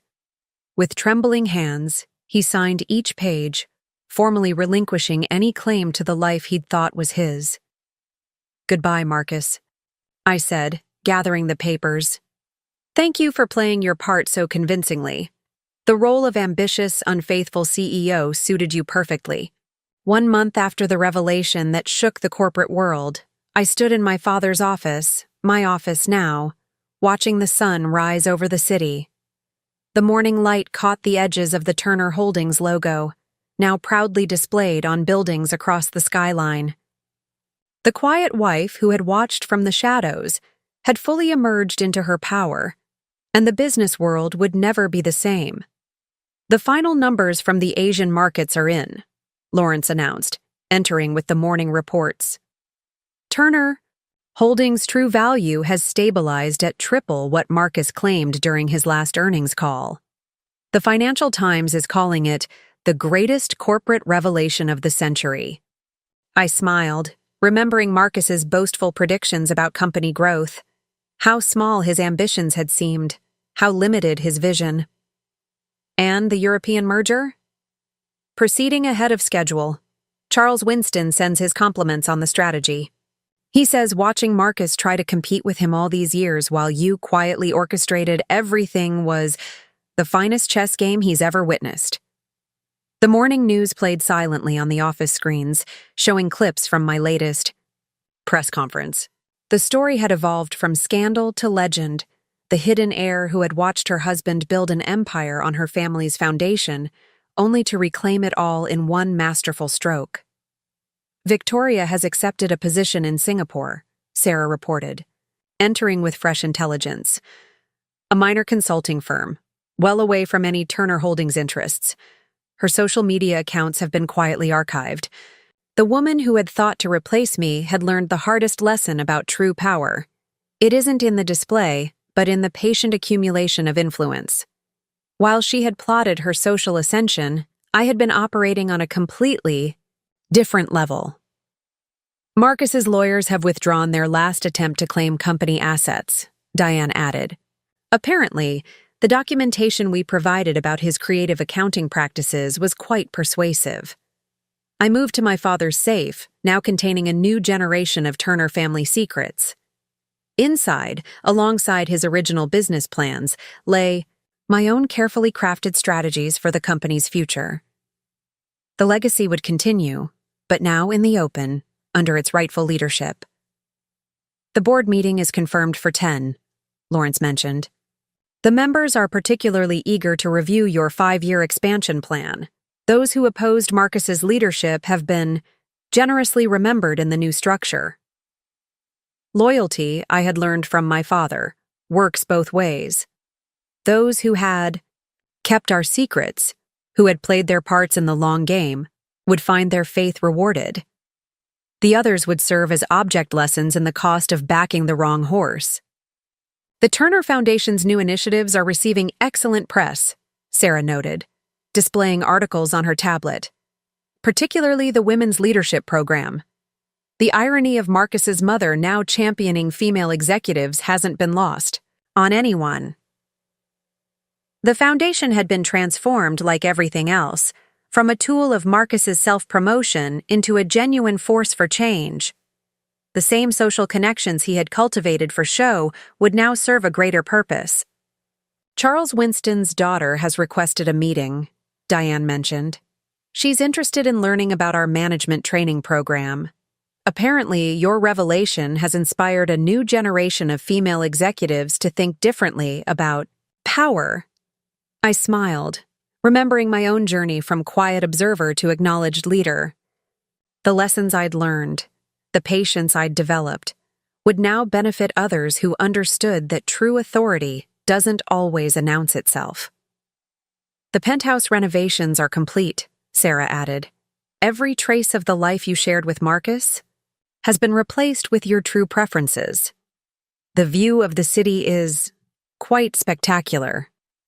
My new home, like my new life, would reflect who I had always been rather than who I had pretended to be. The careful facade of the corporate wife had served its purpose. Now I could live authentically, openly wielding the power I had always possessed. One last thing, Lawrence said, checking his tablet. The Ethics Committee has completed their review of the Marcus era. The report makes for interesting reading. Have it archived, I instructed, along with all documentation of the transition. Future business students will find it an invaluable case study in strategic patience. A message appeared on my screen, the London office requesting confirmation of their new reporting structure. The Turner Holdings empire was fully emerging from the shadows, its true scope and influence finally visible to the world. Your father would be proud, Diane said softly, placing a fresh cup of coffee, Brazilian blend, of course, on my desk. I lifted the cup, savoring the aroma that had always reminded me of mornings spent in this office, learning from the master of corporate strategy. He taught me well, I replied.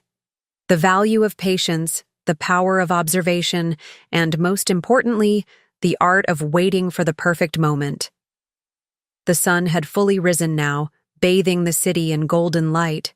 Somewhere out there, Marcus was adapting to his new reality. Victoria was rebuilding her life on a much smaller scale, and the business world was still adjusting to the revelation of Turner Holdings' true power. But here, in the office that had always been my destiny, I was exactly where I belonged. The quiet wife had completed her transformation, emerging as something far more formidable. A woman who had orchestrated the greatest corporate revelation in history, all while those around her thought she was merely decorative. The future stretched before me, bright with possibilities. Turner Holdings would continue to grow, now guided openly by the hand that had always controlled its destiny. The empire I had protected from the shadows would flourish in the light. And the business world would never forget how a supposed trophy wife had revealed herself as the true power behind the throne.